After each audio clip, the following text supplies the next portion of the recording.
Salut tout le monde, c'est Florian d'IT Connect. Après avoir vu comment créer son premier partage SMB sous Windows Server 2022, eh bien on va approfondir notre apprentissage puisque aujourd'hui, eh bien nous allons nous intéresser à la notion de permission, à la fois aux permissions NTFS et justement aux permissions de partage.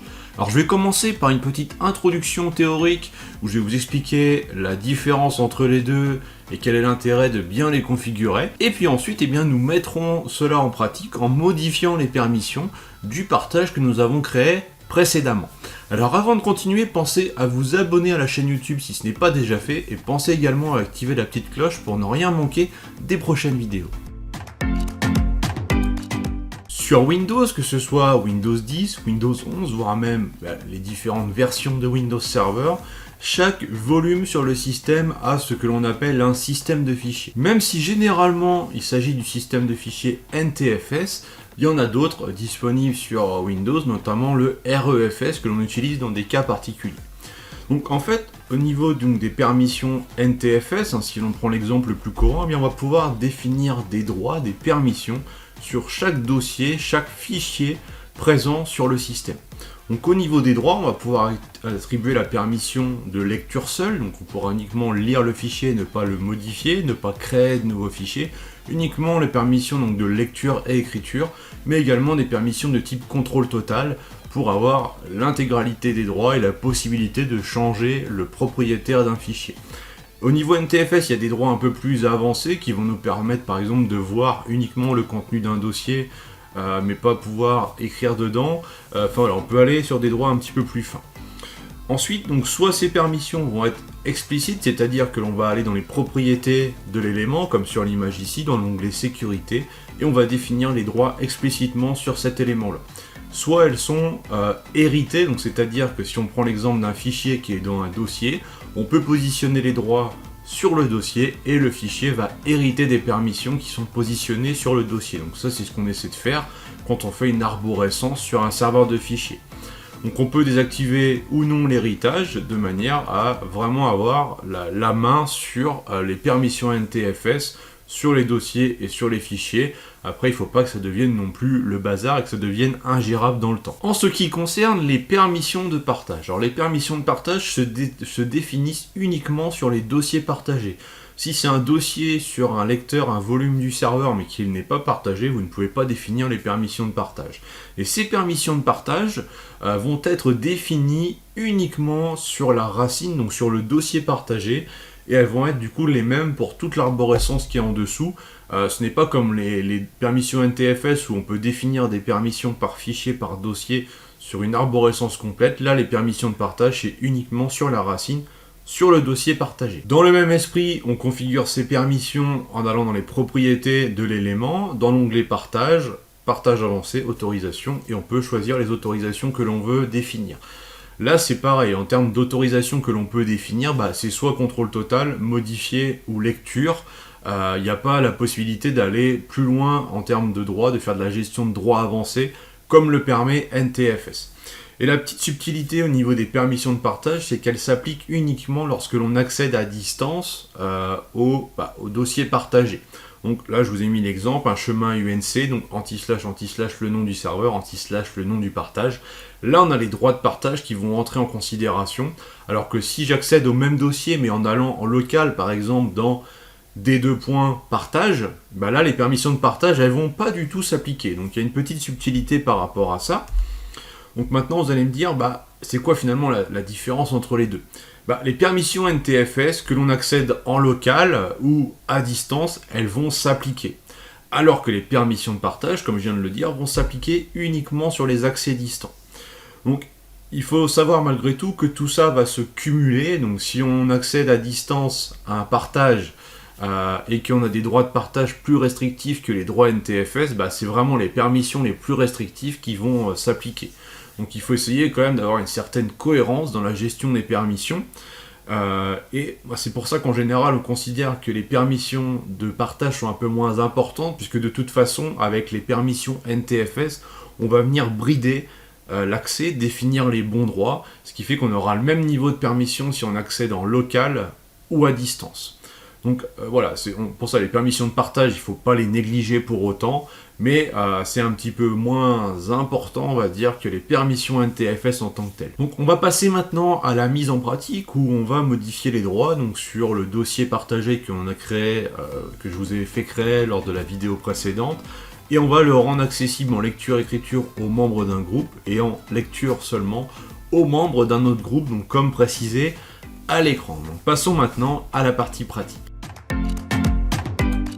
Je suis actuellement connecté sur le serveur où il y a le fameux partage dans le but de mettre en œuvre les permissions évoquées précédemment. Alors sur le serveur, j'ai déjà les deux groupes que j'ai mentionnés, donc celui-ci pour les permissions en lecture seule et celui-ci pour les permissions en lecture-écriture.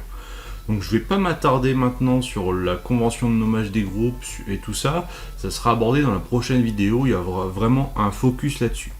Donc là on va se contenter de configurer les permissions NTFS et de partage en respectant ce que j'évoquais tout à l'heure. Donc en faisant un clic droit propriété, on va pouvoir accéder tout d'abord aux propriétés de partage dans partage avancé autorisation. Donc on voit par défaut que c'est tout le monde donc qui a des autorisations. Donc ça on va supprimer et on va venir ajouter le groupe admin, donc admin du domaine en contrôle total, parce que ça peut être bien que les admins aient quand même au niveau de l'accès au partage les droits maximaux. Et ensuite on va ajouter donc le GDL RO en lecture et le GDL RW en lecture écriture. Donc on fait appliquer OK, et là donc on vient de faire la configuration des droits de partage. Maintenant on va basculer dans l'onglet qui est juste à côté, qui va nous permettre de configurer les droits NTFS. Donc là on va aller dans la partie avancée, dans le but de désactiver l'héritage. Parce que si on sélectionne ici un droit, par exemple administrateur, on voit que c'est grisé un petit peu, ça veut dire que c'est hérité du dossier de niveau supérieur, en l'occurrence ici les droits sur le volume P. Donc on peut pas supprimer directement les droits ici parce qu'ils sont hérités. Donc pour prendre pleinement la possession du dossier partagé, on va aller dans la partie avancée, désactiver l'héritage et on va cliquer sur convertir les autorisations héritées en autorisations explicites sur cet objet. Donc on fait OK. Le fait d'avoir fait ça en fait permet, au lieu de tout supprimer, eh bien, ce qui était hérité, on le convertit en quelque sorte en permission explicite. Donc on peut le voir. Ici les permissions sont restées, sauf que maintenant c'est bien en noir ici, donc ça veut dire que je peux supprimer si je le souhaite. Donc ensuite, pour ajouter ou supprimer des droits, on peut retourner dans la partie avancée. On va faire par exemple ajouter. On va sélectionner un groupe, donc on va mettre GDL, le groupe RO, et là on va laisser donc les droits de lecture. Donc pour les droits de lecture, il faut bien cocher ces trois cases là, donc ça c'est ce qui se met par défaut. On fait OK, voilà. Donc là on a fait les droits pour le premier groupe. Donc pour faire le second groupe, on pourrait aussi le faire ici. Je vais simplement vous montrer qu'on peut le faire en allant dans la partie modifier, où là on retrouve aussi une gestion des droits. On peut modifier les droits à la volée en cochant ou décochant les cases. Là on va faire ajouter, on va sélectionner notre groupe, donc RW, et on lui met les droits de lecture, écriture. Donc on coche la case modification. Il nous reste une petite chose à faire, c'est qu'on voit ici qu'on a les droits pour utilisateur. Donc on va ici cliquer sur modifier, on va sélectionner utilisateur pour retirer les droits à ce groupe qui n'a rien à faire là ici, contrairement aux autres qui sont réellement utiles. Donc on sélectionne, on fait supprimer, OK, et à partir de là, eh bien, on aura bien nos droits qui sont définis correctement pour nos deux groupes, et donc on peut considérer qu'on a terminé de gérer les droits NTFS et les droits de partage sur notre dossier. Après, il va falloir tester. Si jamais, lorsque l'on teste, il y a un souci, on peut retourner dans Sécurité, Avancer, et là on a la partie Accès effectif. Donc là, l'idée, c'est de préciser un nom d'utilisateur ou un groupe, et de voir quels sont ces droits, les droits en production qui s'appliquent réellement pour l'élément concerné. Donc si je prends GDL RO par exemple, que je fais afficher l'accès effectif, eh bien je vois les droits de ce groupe sur le dossier partagé, enfin sur le dossier que j'ai sélectionné. Et on voit à chaque fois ici accès limité par partage et autorisation de fichier. Donc autorisation de fichier, c'est la partie NTFS, ce qui permet de voir s'il y a éventuellement une incohérence dans les droits, de voir, ah tiens, là c'est les droits de partage qui me bloquent par exemple, alors que ça ne devrait pas. Et donc ça permet de savoir où chercher et savoir quels droits doivent être ajustés. Donc ça c'était pour la petite astuce. Et à partir du poste client Windows 11, eh bien j'ai toujours accès à mon partage en précisant comme ça le nom du serveur, le nom du partage. Voilà. Et là j'accède bien. Alors, après bien sûr, en fonction de l'appartenance au groupe RO ou au groupe RW, ça sera soit en lecture seule, soit en lecture écriture. Voilà, cette vidéo touche à sa fin. Nous venons de voir la différence entre les permissions NTFS et les permissions de partage. Pour finir, j'aurais juste évoqué quelques bonnes pratiques. Tout d'abord, ne pas donner l'autorisation au groupe tout le monde ou everyone en anglais, que ce soit au niveau des droits NTFS ou des droits de partage. Également, on va ne pas attribuer de droits directement sur les utilisateurs. On va vraiment faire l'effort de créer des groupes et d'appliquer les droits sur ces groupes. Je reviendrai plus en détail là-dessus dans la prochaine vidéo. Pareil, on évite d'attribuer l'autorisation contrôle total à des utilisateurs classiques. On réserve ça plutôt éventuellement pour les administrateurs finalement. Et il est recommandé aussi, donc comme on l'a fait, c'est au niveau donc, de la racine du partage, donc là le dossier partage, de désactiver l'héritage pour définir des permissions explicites sur la racine, donc le point de départ de notre dossier partagé.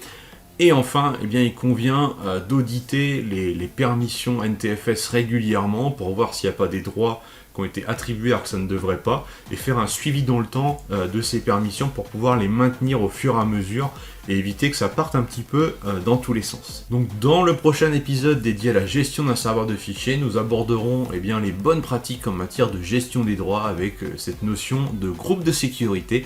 En attendant, n'hésitez pas à regarder les autres vidéos de la chaîne, à liker et à partager. Ciao.